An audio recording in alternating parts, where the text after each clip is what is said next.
La 4G Patelma vous présente Nivavo.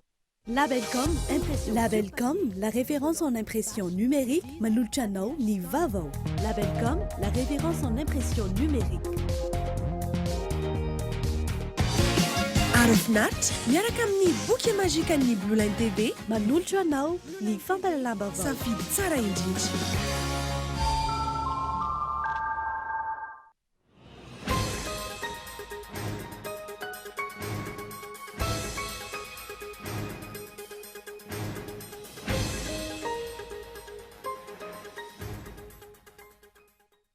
Nivoaka tamin'ity androany ity ny fanapa-kevitry ny fitsarana avy momba ny lalam-pandrenana mirakitra ireo kandida ofisialy fihodinana voalohany. 70 izy ireo ary 10 no tsy nafen'ny fepetra ka tsy hoisan'ny kandida.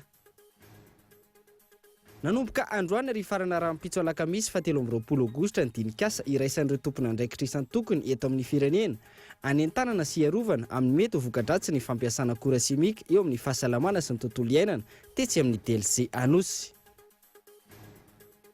Ny valo omaly ariva ny vokam-panadina CEPE ho an'ny teo amin'ny fobe toerana Antananarivo renivohitra. Niakatra ho 770 faingo 220 isanjato zany raha 750 faingo 420 isanjato ny taona 720 sy 2000.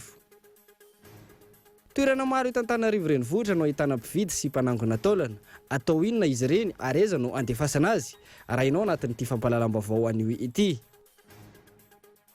Eo amin'ny maresaka iraisampirenena fanaovana osoka araketra sy tany amin'ny banky, fandikana ny lalàna mifehy ny famatsiana ny fampelezan-kevitra. Ireo no anisan'ny antony fampiangana ny mpisolo vavan'i Donald Trump teo aloha. Arao vetrany ary ny andindininy makasika ireo.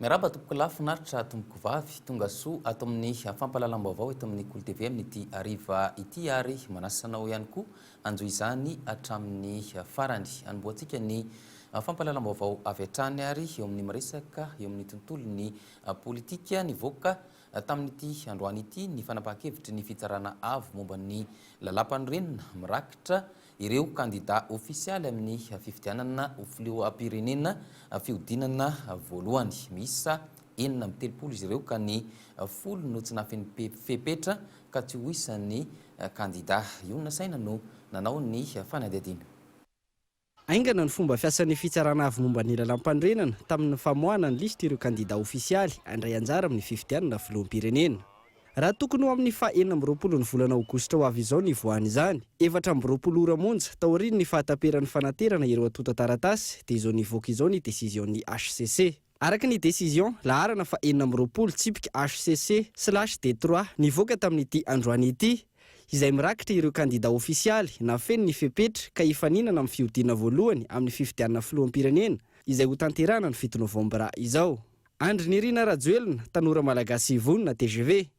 Ravelona Rivo Jean avy amin'ny antokom-bahoaka Aba. Mayolo André Christian Dieudonné avy amin'ny Gideona fandraisana ny fahantrana eto Madagasikara. Ernaivo Fanirso avy amin'ny zanaky Madagasikara sy ny Patram. Jules Etienne Roland avy amin'ny Mafy. Rasolofindraosolo Zafimaleo Didama avy amin'ny Manajary vahoaka. Rabary Andrianena Paul avy amin'ny Miasa. Rabiar Soussara avy amin'ny Parti Libéral Démocrate. Randriamora Satasolo Norbert avy amin'ny Union Démocrate Chrétienne de Madagascar. Ratsiety San Jean-Jacques fa efa mividy no ilain'ny malagasy. Berzik Jean-Mer avy amin'ny Antsika Madagascar. Rakoto Fringa Richard Razafy avy amin'ny Eshiam. Radilofimam Richard avy amin'ny Roso an'ny Démocratie Sociale. Rajonar Mampianina Hery Martial avy amin'ny HVM. Bezaza Marie Eliane avy amin'ny PSD. Ravalo Manana Marika avy amin'ny Tiko Madagascar. Imbe Serge Jovial avy amin'ny Afima. Rajonar Eric Francis avy amin'ny Mamimi. Andria Noelson José Michel avy amin'ny Arurik. Andriantseny Lalaoarso Marcelin avy amin'ny Tafajiaby. Ratsiraka Iarovana Roland avy amin'ny NTS. Randria Mampiona Joseph Martin natolotry ny RTM, Rabaruela Bruno avy amin'ny Faima, Davidson Andriamparany Benjamin avy amin'ny FFF, Narson Stéphane avy amin'ny AJMM, Rasolovang Roseline Emma avy amin'ny EMA, Rasolofinjoa Aingo avotra ho an'ny firenena, Robomananarivo Manantsoa Orlando avy amin'ny MVF, Rakotomamonjy Jean-Max avy amin'ny Leader Fanilo, Zavao Jean-Louis avy amin'ny Gasmi, Rasolonjatovo Faly Mampionina avy amin'ny Fitambolany Ela Iad, Tabera Randriamanantsoa Kintana, Ramarson Arlette Parrainage, Mahafaly Solonandrasana Olivier Parrainage, Rafaly Manana Nirado Fomba, Ratsiraka Dide Ignace avy amin'ny Arema. Araky ny décision laharana 20 tsipika HCC D3 nivoaka tamin'ity androany ity ihany koa, ireto avy ireo kandidat tsy nafen'ny fepetra taky ny lalàna na ihany koa tsy nahampy atota taratasy ka tsy ho isan'ny kandidat amin'ny fifidianana filoham-pirenena. Rasoamaka James Andriatsimiety, Rakoto Jean-Pierre, Mahavimbina Alain, Rasoamalala Savaron Armandine Malala, Ratsimbazafy Georges Désiré, Bezara Eliane Virginie Diny Nidoni, Raharymanana Maminirina, Rasolony Anakirodo Jean Félicien, Andrianirina Maxa Fabien Olivier, Tsiranana Philippe Madiomanana. Raha ny fantatra ny sabotsy fa 20 aogositra izao amin'ny folora maraina no tanterahana eny amin'ny seninany sana ny atsapaka ahafantarana ny laharana isaloran'ireo kandidat tsirairay avy izay ho ampiasaina amin'ny fifidianana filoham-pirenena ny fafitony volana novambra ho avy izao. Fatahorin'ny namohan'ny HCC na ny fitarana avo momba ny lalam-panorenana ny listy ireo kandidat andray anjara amin'ny fifidianana filoham-pirenena fihodinan'ny voalohany nakasitraka ny fomba fiasany tamin'ity indray mitoraka ity ny mpanao politika sendra ny mpanao gazety miantso ny rehetra anaja ny lalàna velona kosa ny eo anivon'ny firaisamonim-pirenena. Arahoary ny fanadihadiana. 70 ireo kandidat nanatitra ny antota taratasy teny amin'ny fitsarana avy momba ny lalam-pandrenana. 70 ireo nankatoavin'ny HCC ho nafeny ny fepetra tamin'ity androany ity ka isan'ireo fidiny voaka malagasy amin'ny fiodiana voalohany ny 7 novambra izao. Manoloana izany, nanambara ny filohan'ny antoko maitso fa mendrim-piderana ny fomba fiasan'ny HCC. 70 ny kandidat nanatitra ny taratasy ilatsako fidiana ary 70 zany no navoaka ny HCC. Zany midika fa nanao ny asany ny HCC nanao ny sivana tokony ho izy ary isafidianana ny kandidat zay nametraka antotany taratasy ara-dalàna ka mideran'izy ireo izahay maitso.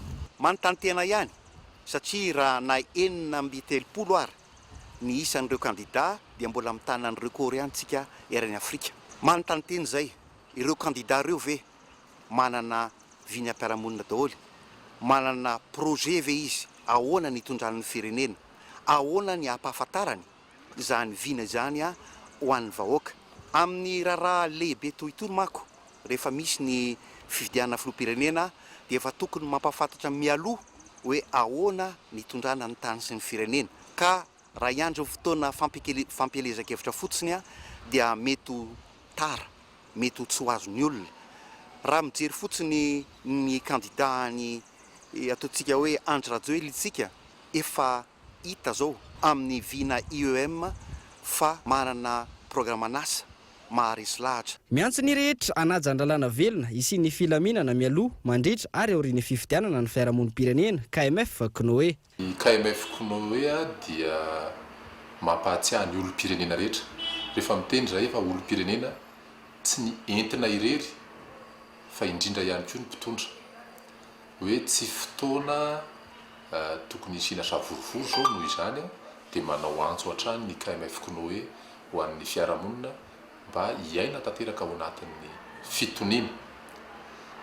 fitoniana eo am-piandrasana ny voalazan'ny lalàna. Rehefa tsy ho ajaintsika ny lalàna, rehefa tsy ho ajaintsika ny androm-panjakana hampiatra an'izay lalàna izay dia tsisy antony tokony hijanonantsika ao anatina repoblika intsony fa tokony mitady sehatra hafa angamsika. Efa miroso tanteraka amin'ny fanatontosana ny fifidianana filoham-pirenena mialohan'ny fotoana ny eto amin'ny firenena amin'izao fotoana izao. Efa mandray ny andraikitra mifanandrify amin'ny tompony andraikitra isan-tokony ary antenainy vahoaka malagasy fa ho totosa ao anatin'ny filaminana tanteraka izany.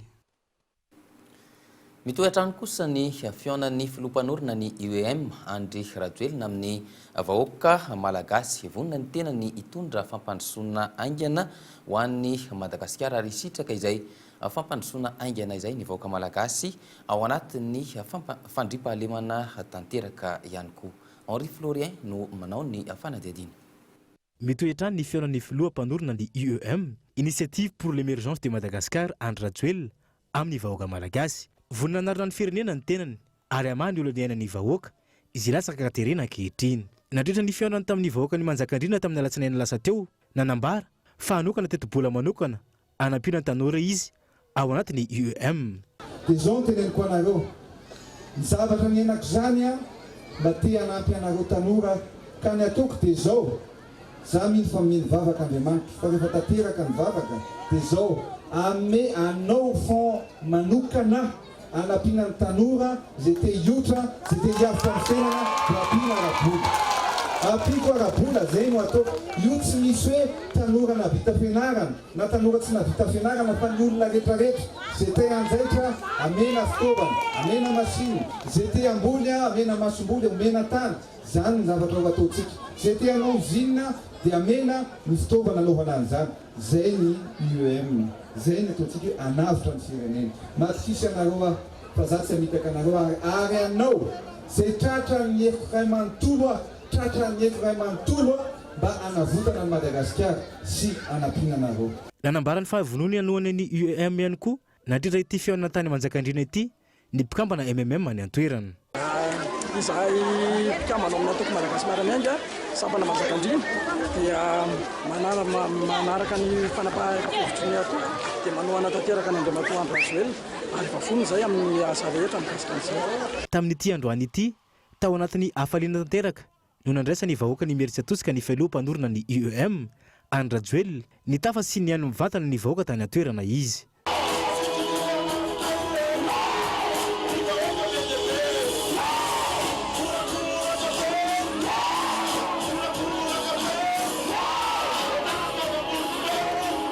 Betsaka ny toerana ny tsidiako ataty amin'ny faritra nerina ny nosy fa taty amin'ny distrika ihany koa dia nantany anareo hoe Monsieur le Président fa maninona ianao tsy mba tonga ny Meritsatoska sa ve zay atositosika ao dia izy za hoe za tsy manosika amin'ny Meritsatoska fa hofihiniko mafy be Meritsatoska ka teneno any vahoaka ny Meritsatoska fa tsy maintsy tonga any dia tonga eto androany satria fantatro fa ty anareo ary za ko tia ny Meritsatoska tokolatozao. Vonina ny amahany olona tsy fandriampahalemana izay mampikaikaiky ny vahoaka malagasy ankehitriny ny tenany ary hitondra vahaolana aingana anavotana ny firenena. Amahany olona ny vahoaka malagasy ny tanjona sy fanamby apetraka. Za dia milaza aminareo fa anao zay tratry ny haiko hoentina anavotana nyty firenentsika ity. Latsaka lalina loatra mantsy Madagasikara ankehitriny. Mahantra ny malagasy. Ny tanora tsy anasy. Ny tsy fandriampahalemana manerana ny nosy ankehitriny. Za vaky mihitsy ny foko. Tsisy toerana na iray azy. Milaza aminareo na toerana iray azy dia tsisy iny ny tsy fandriampahalemana. Tsy fandriampahalemana. Sa nareo hoe mandriampahalemana. Rehefa mamiantso hoe nareo hoe misy mamaky ny tranonay na misy dala aty, misy mamonjy hoe nareo. Tsy misy mihitsy. Dia ny fanontaniana hoe misy fitondram-panjakana ve teto mba miaro anareo. Mbola tiatsika hitoy izao mpanatrano izao dia mbola fidoy ihany le olona eo. Ao anatin'ny UEM mantsy dia io no hoe fitondrana vahaolana aingana hoentina mpandrosoana ny Madagasikara. Vahoaka marobe hatrany no tonga mamaly ny antso ataon'ny filoham-panorona ny UEM ity lena fampandrosoana aingana ny vahoaka malagasy tanjona ny ampandrosoana ny Madagasikara ao anatin'ny fotoana aingana ary lovany ny taranaka mampara. Irotsaka amin'ny fanentanana ny mponina andray anjara amin'ny fifidianana ny fikambanan'ny mpampianatra izay mivondrona eo anivon'ny Sirène antoky ny filaminana sy ny fampandrosoana ny fanehoan'ny mponina tsirairay avy ny zo amin'ny alalan'izay fifidianana izay. Irotsaka eny anivon'ny fiarahamonina sy eny anivon'ny fokotany araka izany ireo mpampianatra sy mpanabe ireo amin'ny fanatanterahana izay fanentanana izay. Arahoary ny fanadihadiana. amin'ny ankapobeny efa samy miomana hiatrika ny fifidianana avokoa ny tsirairay avy eto Madagasikara araka ny adidy sy ny andraikitra tandrify azy avy. Na izany azy, ilaina trany ny manentana ny mponina aneho ny safidiny amin'ny androm-pifidianana. Antoky ny fampandrosoana sy ny filaminana eto amin'ny tany sy ny fireneny izany raha ny fanazavan'ireo mpampianatra sy mpanabe izay nilaza fa irotsaka eny anivon'ny fokontany anentana ny mponina. Zay mpanabe ny akabiazany ao anatin'ny association sirène dia amin'ny mampanabe anay dia andeha zany zay irotsaka ao anatin'le raha tao amin'ny teny vahiny moa dia atao hoe éducation citoyenne, zany hoe mahakasika ny fifidianana aloha satria zay ny iatrehantsika atoato. Dikan'izany aneo zany zay anentana ny mpiray vodirindrina fiarahamonina ny rehetrarehetra hoe inona ny dikany antsony hoe fifidianana, inona ny sarobidin'ny fifidianana ary inona ny tsy maintsy anehoana ny safidinao amin'ny alalan'ny fifidianana fa manjary mba afahan'ny rehetrarehetra zany satria marobe ny tsy mahalala an'izay. Ary manarak'izay koa dia aseho tsara zany amin'ny ataonay tsara zany izay fanentanana zay hoe io resaka fifidianana io dia sehatra anankiray ngeza be afahan'ny firenena milamina raha ohatra ka maneho ny heviny daholo ny tsirairay sy manara-maso ny safidiny. Ary anankiray koa dia ny fifidianana dia anisany mitondra amin'ny fampandrosoana raha ohatra ka naneho hevitra daholo rehetrarehetra. Na eo aza ny fanentanana sy ny fampatsahivana ny amin'ny tokony amitana ny adidy amin'ny fifidianana, andraikitry ny tsirairay no maneho ny safidiny. Zoanana ny isambatan'olona amin'ny maha-olom-pirenena azy ny misitraka ny zo ny ifidy. Raha tsy hivona, nivoaka androany ny fanapahan-kevitry ny ACC na ny fitsarana avy momba ny lalam-panorenana mirakitra ireo kandida ofisialy amin'ny fifidianana ho filoham-pirenena fihodinana voalohany. 7 izy ireo ary 10 ny tsy nahafen'ny fepetra ka tsy ho isan'ny kandida. Vao makasika ny tontolo iainana kosa manomboka androany ary ifarana rapitso alakamisy 17 ny volana aogositra ny dinikasa iraisan'ireo tompon'andraikitra isan'ny tokony eto amin'ny firenena anentanana sy iarovana amin'ny mety voka-dratsy ny fampiasana ny akora simika eo amin'ny fahasalamana sy ny tontolo iainana. Etsy amin'ny DLC Anosimo no anatanterahana izay dinikasa izay arahoary ny fanadiadiny ny Andry Raharson. Ny tetikasa KEMOBS dia tetikasa fametrahana foibe iraisan'ny ministeran'ny tontolo iainana sy ny ministeran'ny fahasalamana ary ireo mpampiasa ny akora simika eto Madagasikara. Anentanana ny mponina sy arovana amin'ny mety voka-dratsy ny fampiasana akora simika eo amin'ny fahasalamana sy ny tontolo iainana. Tetikasa izay vatsian'ny Fonds mondial pour l'environnement vola aty amin'ny firenena misy 7 ka isan'izany Madagasikara. Ilaina mihitsy ny fitsarana ny tetikasa toy ny KEMOBS amin'ny mahazava-dehibe ny fampahafantarana sy ny fanentanana ny olona ny amin'ny fampiasana ireo akora simika izay efa ampiasaina amin'ny fiainana andavanandro eto Madagasikara. Afaka misitraka ny olana napetraky ny Fonds environnemental mondial tsika ametrahana ny KEMOBS. Tsika koa nge na izany rehefa nametraka lalàna ihany koa iarovana amin'ny fiparitany tsy hoe entina simika io. Efa tany amin'ny taona 2012 tany angamba nisy raha tsy diso. Asa tsara ivelany angamba nilay navoaka ny sasany tany amin'ny gazety ohatrany mampatahotra tokoa. Fa izy nge zavatra tsotra fotsiny efa misy efa miparitaka eto amintsika nge zany akora simika zany amin'le fitaovana ampiasantsika andavanandro. Ny tany saina tao na ny dentifrice na ny peinture nge misy an'izany. Ka ny eritreritry ny fitondrana aty dia hoe ndao mba rofina reny fa tsy haparitaka dia apetraka amin'ny toerana anankiray aloha mba hitandremana azy tsy hanimba ny tontolo iainana sy ny fahasalaman'ny vahoaka. Efa ampiasaina amin'ny fiainana andavanandro eto Madagasikara ny akora simika. Manana andraikitra lehibe amin'ny fampahafantarana sy fampiasana ny akora simika sy ny fifehezana azy ity tetikasa KEMOBS ity. Araka ny fanazavan'ny sekretera jeneralin'ny ministeran'ny fahasalamana. Zany hoe zavatra tsy natioraly zany, zay natao hoe produit chimique zany hoe zavatra tambatambatra dia mameno fanafody ohatra ny pénicilline dia produit chimique reny ny fanafody ampiasaina. Dia zany hoe ny fanafody rehetra zany dia produit chimique fa misy kosa amin'ireny mety atonga zavatra manokana zany raha tsy mitandrina dia mety teraka zavatra hafa tsy amin'ny gendrena azy. Zay zany no atahorana hoe misy zavatra hoe ohatra zao tsika hoe manao mamendraka ny gendrena azy amonimoka kanefa raha ohatra tsy voatandrina le fepetra rehetra nataony dia mety miteraka zavatra hafa izy dia zay le vokatra ilay izy. Ka produit chimique zany dia zavatra tsy natioraly zay dia chimique izy hitantsika tsara le izy dia zay no atao hoe produit chimique amin'ny ankapobeny. ho tanterina aminao eto amin'ny fampalalam-baovao ny Kolo TV FM Rahampitso ny vokatra ity dinikasa iraisan'ireo tompon'andraikitra isan'ny tokony eto amin'ny firenena anentanana sy arovana amin'ny mety ho vokatra sy ny fampiasana akora simika eo amin'ny fahasalamana sy ny tontolo iainana eto Madagasikara. Lafy ny fampianarana kosa nivoaka omaly ariva ihany koa nivoaka mpanadinana CPE ho an'ny teto amin'ny foibe mpanadinana rehetra eto Antananarivo renivohitra niakatra ho 7 faingo 120 isanjato ny tahapahafana tamin'ity taona ity raha toka 9 faingo 9 isanjato izany ny taona 17 sy 20 mampinona Arakoto Arson no nanao ny fanadihadiana. Nahita-piakarana 70 isanjato faingo 5 ny tany voka-panadinana CPE ho an'ny teto Antananarivo renivohitra izany hoe 7 isanjato faingo 120 ny tahapahafana raha 9 isanjato faingo 9 izany ny taona 17 sy 20. Tomefa olona tanteraka ireo foibe mpanadinana ahitana ny lisitra ireo voka-panadinana CPE teto Antananarivo renivohitra. Anisan'izany ny Tety MCJ Ampefiloha, Afaliana, Alahelo izany no hita teny amin'ny endrika ireo ankizy mpianatra sy ray aman-dreny tonga nijery ny anarana ao anaty lisitra. Bitaka ravona kosa ireo izay nahita ny anarana. Izaho zany rehefa mijery valina CP efa tamaraina nijery dia efa tsy nahita fahazatany zao vao nahita. Ahoana ny fihetseham-po? Amin'ilay hoe afaka?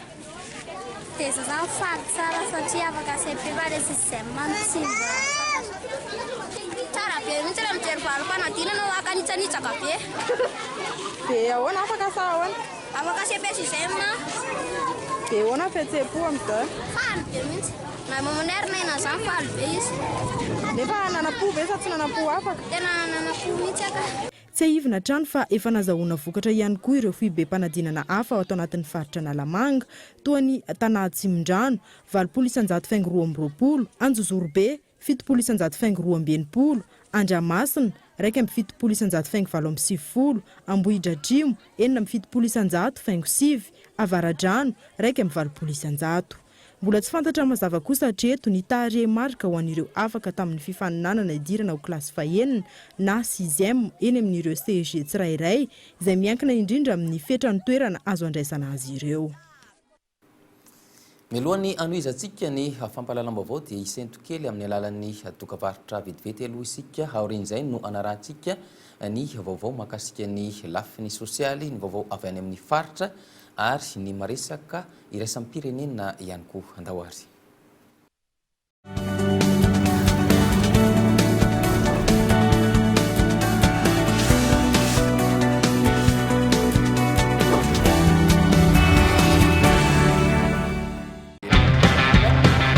Oui, appel vers tous les opérateurs.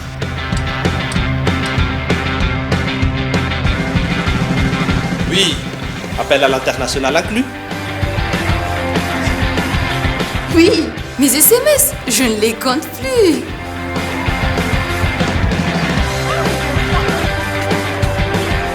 Et oui, l'Internet à la vitesse 4G.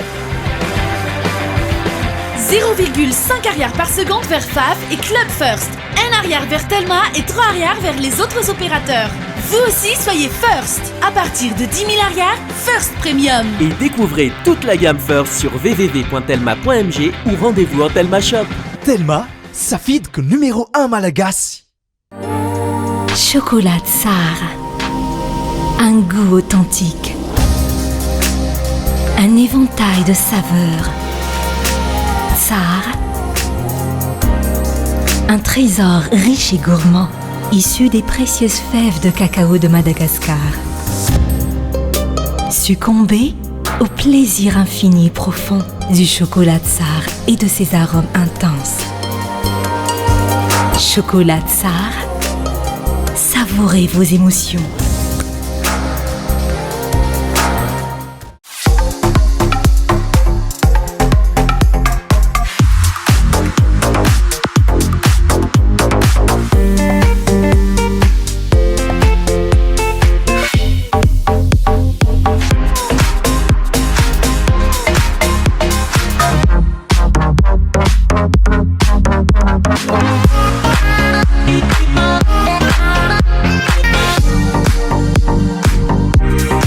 We love chocolate. finaritra miaraka amin'ny boky magika ny Blue Line TV, ny foot, film, série, dessin animé, ny vaovao maneran-tany, télé-réalité. Araoty fa amin'izao fotoana izao dia 0 ariary ny décodeur raha maka boky magika mandritra ny 3 volana ianao. Ary rehefa mampiditra fahana mialoha dia mahazo bonus 7 andro be izao ahafahanao mijery ireo chaîne rehetra. Blue Line TV, safidy tsara indrindra.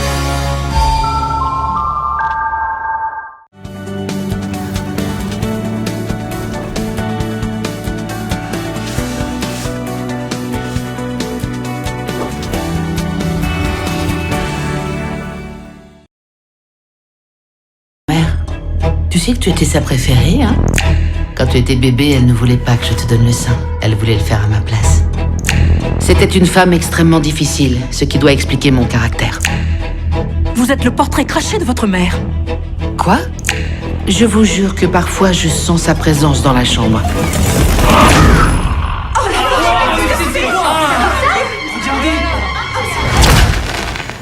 Elle est bête de moi.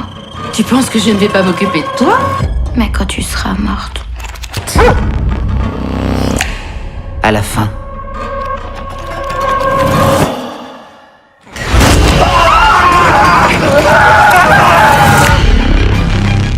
Maman! J'aime pas ça, papa, j'aime pas ça. Qu'est-ce qui se passe? Vite!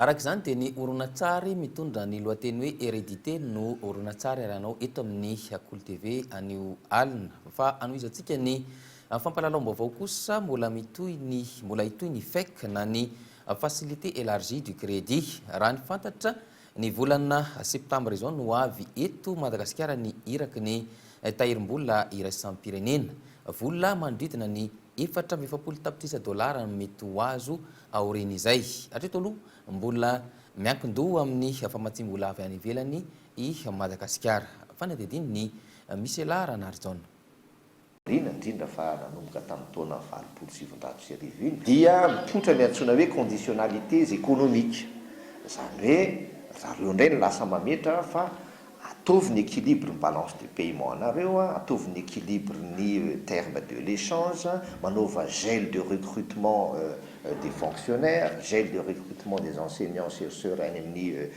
université etc.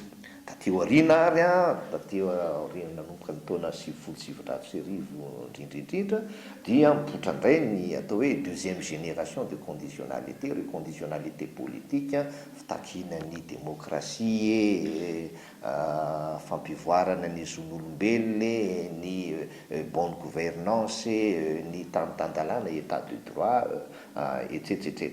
Zany hoe zareo no miapprécier hoe démocratie mifanaraka ny eritreretina zay zany fitantanana araka ny tokony fieritreretany azy hoe zany zavatra zany. Ny fanazavany manam-pahaizana momba ny fifandraisana iraisam-pirenena trany isan'ny mahavery ny fiandrianam-pirenena ny fiankinan-doha be loatra amin'ny mpamatsy vola. Ho azy fa roatra ka miankin-doha amin'ny firenen-kafa miankin-doha amin'ny any ivelany dia ny fiandrianam-pirenena ny etaeta ny vahoaka no voatotoana ka tsara foana raha ohatra ka maleo tena, tsara foana raha ohatra ka mahita mpamatsy vola zay ananana finoana fa tena ampiana ao anatin'ny fahantrana fa tsy apiditra hatrany ao anatin'izay fahantrana mangety zay satria ny zava-misy amin'izao fotoana zao zavatra tsikaritry ny firenena andalam-pandrosoana sy ny mahantra dia to famatsim-bola angeja hatrany no atao fa tsy famatsim-bola zay ialana amin'le fahantrana. Raha tsy ahivina ny volana martsa teo no nanatanteraka tomba nezaka farany teto Madagasikara ny iraky ny FMI.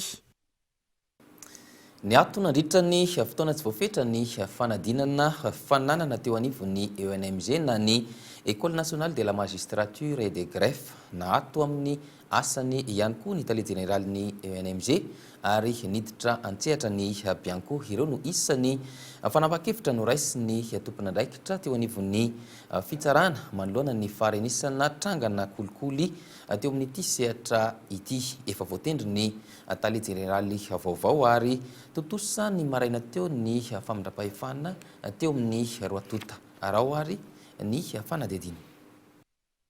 Isan'ireo fepetra tsy maintsy noraisina manoloana ny tranganisy teny anivon'ny ENMG na École nationale de la magistrature des greffés manoloana ny fitarainana fisihana tranga kolikoly tamin'ity sehatra ity ny fampiatoana ny tale généraly amin'ny asany raha anambaran'ny ministry ny fitsarana ankoatr'ireo fepetra maro tsy maintsy noraisina. Nisy ny zavatra izay niseho faraparany teo ary nahatonga ibaiko ny suspension ny fanohizana ny concours na ny mikasika ny magistrat zany na mikasika ny greffier. Ny zavatra nambarako moa dia hoe nisy ny dysfonctionnement maromaro tao anatin'izany fanadinana présélection izany ho an'ny magistrat ary koa ho an'ny greffier. Nanambara ny tale généraly ny ENMG teo aloha Andriamato Rajoelina Yves Hugues fa matoky ny asa nataony izy ary nilaza ho navita be tamin'ny andraikitra izay nosahaniny. Diso loatra ny filazan'ny sasany mpanao gazety hoe resaka malotoloto ny antona ny sorana ny DG toa zay mihitsy loatra somary feno ny foko faloako ny teny izay eto mba ho hitatoko hitam-pirenena nareo mpiara-miasa rehetra koa fa mba ezaka betsaka ny nataoko teto fa tsisy zavatra ratsy. I Andriamato Rakotoary Miadantsata i Andriamanga indray izao no hitantana ny ENMG manomboka eto nampanantena fanovana ity farany ary nilaza ny tsisian'ny ketrano an-trano eo amin'ity sekoly mpanofana ho mpitsara sy mpirakidrara ity. Masina ny asa mpitsarana ary eto am-piandohana dia mametraka sahady fa tsy hananakavana, tsy hanana namana, tsy hanana olo-patatra, tsy hanana mpifanodi-bodorindrina ny fanarenana rehetra hoentina manatsara n'izany tontolon'ny fitsarana izany manomboka eto. Tontosany maraina teo ny fifamindra-pahefana teo amin'ireo tale généraly roa ireo. Andrasan'ny vahoaka malagasy ny voka ny fanadihadiana mba hitondra rivo-baovao indray ahafahan'ny vahoaka mamerina ny fitokisany amin'ity sehatra ny fitsarana ity. Ny amin'ny faritra kosa olona maherin'ny roa arivo no nisorona teo amin'ny trano fonena ny tao amin'ny fokotany ny Moratsiazo faritra Sava ho an'ny eo anivon'ny CNIDH kosa fanitsana ny zon'olombelona no mitranga amin'ny toerana maro any amin'ny faritra iny ankehitriny. Ny fanjakan'ny kolokolo izy ireo no antony izany. Miantara indray vononanao ny fanadihadiana. Taoriny fidinana ifotony tany amin'ny faritra Sava nataony teo anivon'ny CNIDH ny fiandohan'ity volan'ity. Tsikaritra fa manjaka ny fanitsakitsahana ny zon'olombelona any amin'ny faritriny. Fibidoana tanin'olona taona olombitsy no mirongatra ny antoerana ankehitriny. Araka ny tatitra tany amina hektara maro no misy makankeriny. Ao amin'ny fokotany Moratsiazo ohatra olona roa arivo mahery no norohana tamin'ny fomba tsy ara-drariny raha ny nambaran'ny CNIDH taky ny fandravana ireo trano. Rehefa hoe tsy manaiky ilay olona zany dia eo zany mandeha ilay fampiasan-kery. Akoatran'ny hoe mifanararaota-pahefana dia tena misy fampiasan-kery hoe bulldozer zany no tonga dia ampiasaina hoe mandrodana ny tranon'ny olona, na trano falafa io, na trano biriky io, na trano beton io dia ny tanay zany dia tena hoe misy sariny zarainay moa momba an'izany dia hoe dia tena potika zany ilay izy. Fanjakana ny kolokolo no miteraka ny olana eo amin'ny fananantany sy ny aditany raha ny fanazavana trany. Miteraka korontana eo amin'ny ivon'ny fiarahamonina nefa izany. Miantso ny fandraisana andraikitry ny tompona andraiky mpanjakana samihafa manoloan'izany ireto farany andray fepetra mikasika ity raharaha ity. Ministère ny any amin'ny domaine zany ohatra ny tokony hoe andray fepetra amin'ny fanaraha-maso ny hoe iza no mahazo an'ireny tany ireny dia mandeha ihany koa moa zany ilay kolikoly dia izay zany no tonga anay hoe miantso ny Bianco koa mba mijery ny hoe aiza ho aiza no misy ny lesoka zany mahatonga an'izay zavatra izay le hoe fandraisana antsokosoko ny tany mpanjakana ho lasa fananan'olon-tokana. Iaran'izay amboletra izay ihany koa ny mponina ho Andranoalagnana. 3 hektara no voalaza ho nalain'olon-tsotra ary atoka efa monina teo amin'ny tanàna ireo vahoaka tao anatin'ny 5 taona mahery. 7 tamin'ireo nanohitra ny fandrobana trano noho ny tanàna Pontsa tao Antalaha. Ankizy 3 sy 5 taona 2 ihany koa noho ny tanàna niaraka tamin'ny reniny tao amin'ny komisarian'ny polisy tao Sambafa tao anatin'ny 2 andro sy 2 alina. Lafim-baovao hafa kosa mihoatra ny 30 izay ny fiarah-miasa eo amin'ny Madagasikara sy ny UNICEF. Mahafinaritra ary naomby ny fiarah-miasa nandritra izay fotoana izay. Hoy ny solitena maharitra ny UNICEF eto Madagasikara. Ity farany izay nandray ny asany tamin'ny fomba ofisialy androany. Raha ho vetrany ary ny fanampanazavany mahakasika izay. Nisy fivoarana ny tontolon'ny fahasalamana. Amanalina ireo ankizy vita vaksiny, anjatony ireo sekoly naorina izay nitoanany UNICEF saingy najorin'ny fitondram-panjakana malagasy. Araka izany, itoy amin'ireo teboka ireo ny fiarah-miasa ary voatra ahafahana manatratra ny tanjona izay tsy ny ankizy ihany fa ireo tanora ihany koa. Ivoatra amin'ny sehatra rehetra ihany koa, indrindra ny amin'ny renivohitra, raha toka ny tontolo ambanivohitra no niasana teo aloha.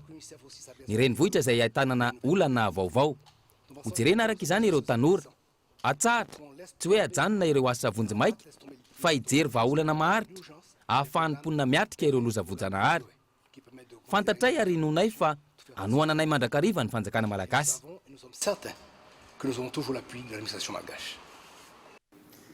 Vaovao any amin'ny faritra kosa amin'ny tsy fandriam-pahalemana manoloana ny fepitaona 27 ora nomena ireo ben'ny tanàna mitambatra amin'ny distrika Antsalova. Manoloana ny disadisa misy eo amin'ny ben'ny tanàna ireo sy ny MNP na ny Madagascar National Park momba ny tsinginy Bemarao anatin'ny commune Bekopaka distrika Antsalova dia isy ny fivoriana itadiavam-bahaolana amin'ny sabotsy 20 ny volana aogositra ho avy izao any amin'ny commune Bekopaka. Fivoriana andraisan'ireo rehetra voakasika ity raharaha ity toy ireo ben'ny tanàna ny mpanolotsainy ny ben'ny tanàna misolo tena ny vahoaka ireo vondron'olona ifotony ihany koa ny Madagascar National Park sy ny mpitandro filaminana ny ministera ny tontolo iainana sy ny solotena ny DREF Melaka sy Menabe ary ny lehiben'ny faritra Menabe. Fa maro kosa ny mpitoroteny mivoana amin'ny voasoratra ao anaty baiboly eto Madagasikara ankehitriny raha ny nambaran'ny 3e na ny mpitoroteny mpitandrina ary mpanompo ihany koa. Misy manoloana izany ny etsika le sommet international de la prédication textuelle izay karakarain'izy ireo entina anatsarana izay tontolo ny fitoriteny eto amintsika izay ho tontosaina ny volana oktobra ho avy izao. Raha ho ary ny fanadihadiana mahakasika izay. Mitobaka eto Madagasikara ny fiangonana vaovao sy antoko-pinoana samihafa. Miroborobo ihany koa ny sehatry ny fitorinan'ny tenin'Andriamanitra. Vao marika anefa araka nambarany Madagasikara 3e na ny mpitoroteny, mpitandrina, mpanompo fa maro amin'izy ireny no mivoana amin'ny voasoratra anaty baiboly. Betsaka ny olona izay mitory ny tenin'Andriamanitra izay tsy miainga avy amin'ny tenin'Andriamanitra ka te hamoaka le hevitra n'le olona izay nanoratra ny tenin'Andriamanitra tamin'ny voalohany, le hevitra ny tenin'Andriamanitra tamin'izany no mbola hevitra ny tenin'Andriamanitra amin'izao. Betsaka amin'izao dia ny hoe le zavatra iainany andavanandro sy ny zavatra hitany manodidina azy sy ihany koa araka ny ao amin'ny tenin'Andriamanitra ihany izay zavatra hoe mety manitikitika ny sofin'ny olona, manaitra ny olona, iny no entina eo anatin'ny toriteny sy hanampiasaina tenin'Andriamanitra mbo ohatrany hoe hamoahana an'le hevitra izay fahananany manokana zany ao anatin'izay. Ka ny tanjona zany dia ny hoe hamerenana ny tenin'Andriamanitra eo anivon'ny fitorianany teny ka tena hoe tsy izay hevitro manokana no entiko ho an'ny olona raha hoe rahasedra hoe pastera ahako na mpitondra fiangonana fa le hevitra ny tenin'Andriamanitra no tena tiako avoaka. Manoloana io misy ny etsika sommet international de la prédication textuelle karakarain'i Madagascar 3e izay etsika ho an'ny mpitondra fiangonana sy ireo rehetra liana amin'ny fitorianan'ny tenin'Andriamanitra.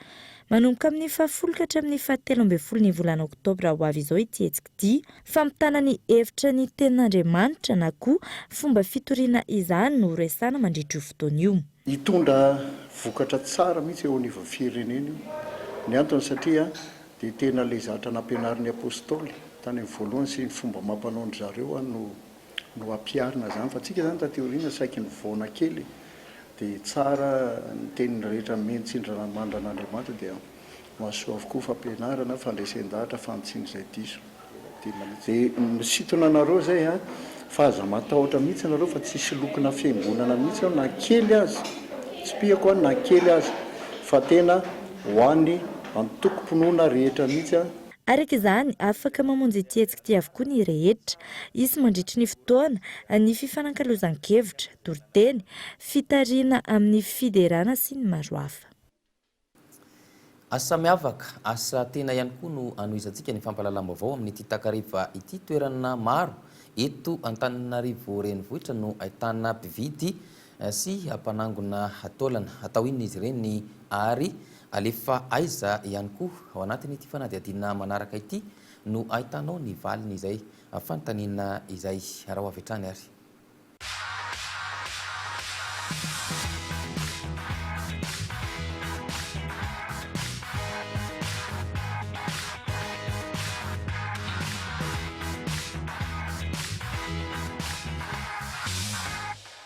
Manangona ary mividy taolana no asan'ny tahinjanahary Robert.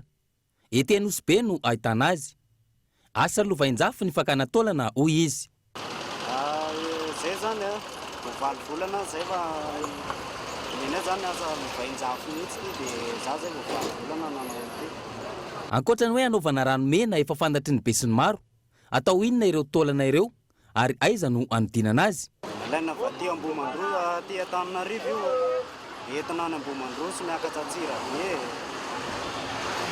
izy io zany tena atao zezika sy fanafody tena izy anaovana savony gasy otokoaka reny ramena reny. Taolan'omby sy taolan-kisoa araka izany no ilaina. Vidina 200 ariary ny kilao ary amidy 500 ariary any Antsirabe. Misy 720 izy ireo no miara-miasa ary misy namany any Ivato 67 hektara atreny Andralanitra. Mizara roa ny fotoana fiasana, mitety ireo mpivarokena ny maraina ary mamonjy toerana iray ny hariva ka ireo mitondra taolana no manatona azy ireo. Indroa isan-kerinandro izy ireo no manatitra ny hazo. Anatin'ny iray andro aloha zany isan-taolana tsy mahatratra tsy dia farafabetsany zany 300 na 400 isan'olona. Isaka lakamisy dia alahady mandeha miditra. Tsy tokony isy ny olona tsy anasa hoy izy fa ny finiavana anao ny asa no ilaina. Aleo mitady kely dia mihinana kely toy izay manao asa ratsy na mandroba hafananan'olona.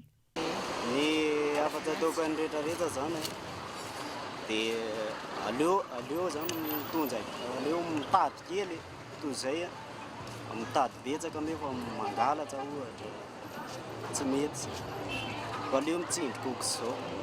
Tsy misy vanim-potoana ny fakana taolana raha ny fanazavana.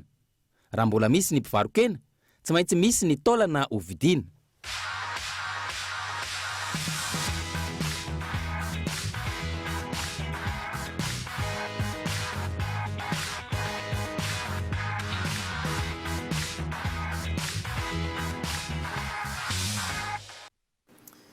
Ny maresaka avy any ivelany no amaranantsika ny fampahalalam-baovao amin'ity takariva ity. Fanaovana osoka araketra sy tany amin'ny banky, fandikanana lalàna mifehy famatsiana ny fampelezan-kevitra. Ireo no isany antony fampangana ny mpisolo vava ny Donald Trump teo aloha. Ny aiky ireo fampangana azy ireo ny tenany omaly ary voasaringotra ihany koa ny filoha Amerikanina. Fanadihadiana eo amin'ny sariny France 24.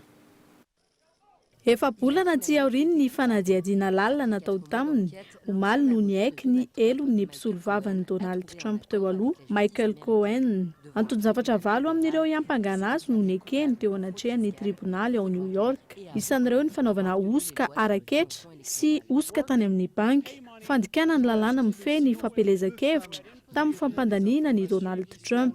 Voasaringitra amin'ity raharaha ihany koa araka izany ny filoha Amerikanina. Io no mitana ny sain'ny mpanara-baovao sy ny haino manjery any an-toerany. Ankilany, ny ankizy fa nanome 3 alina sy 1 hetsy sy 5 alina sy 1 hetsy $. Ho ana vehivavy roa niaraka tamin'ny Donald Trump ho setry ny fahanginan'izy ireo araka izay nangatahany farany iray volana tsy rosoana amin'ny fampelezan-kevitra tamin'ny taona 2012 sao hiteraka korontana. vehivavy mpanahoronan-tsary mamofady ny ray amin'ireo raha toa ka isan'ireo tanàna ankavanan'i Donald Trump ity mpisolo vava azy teo aloha ity dia heverina fa ho singa afaka hitondra pirofo sy fanazavana eo anivon'ny tribonaly amin'ny fanadiadiana atao mikasika ny IA ny amin'ny mety isian'ny fitsabahan'ny Rosianina tamin'ny fahalaniny Donald Trump ho filoham-pirenena Amerikanina. Ny maresaka avy any ivelany iny ihany koa no mamarana ny fampahalalam-baovao tamin'ny tianio ity ankasitrany ianao nanaraka izany hatramin'ny farany mametraka ny veloma mandra-pitafa ary ho amin'ny manaraka indray veloma madoboko.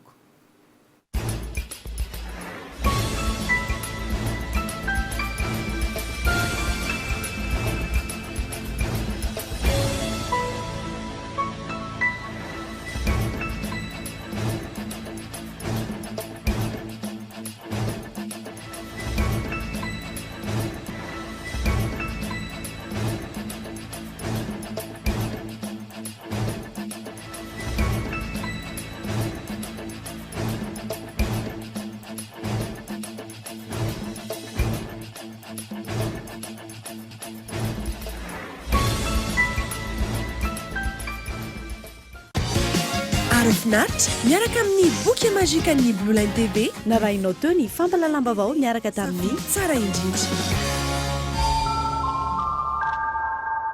Labelcom narahinao teo ny fampahalalam-baovao miaraka tamin'ny Labelcom, la référence en impression numérique. La référence en impression numérique. La 4G by Telma vous a présenté Ni Vavao.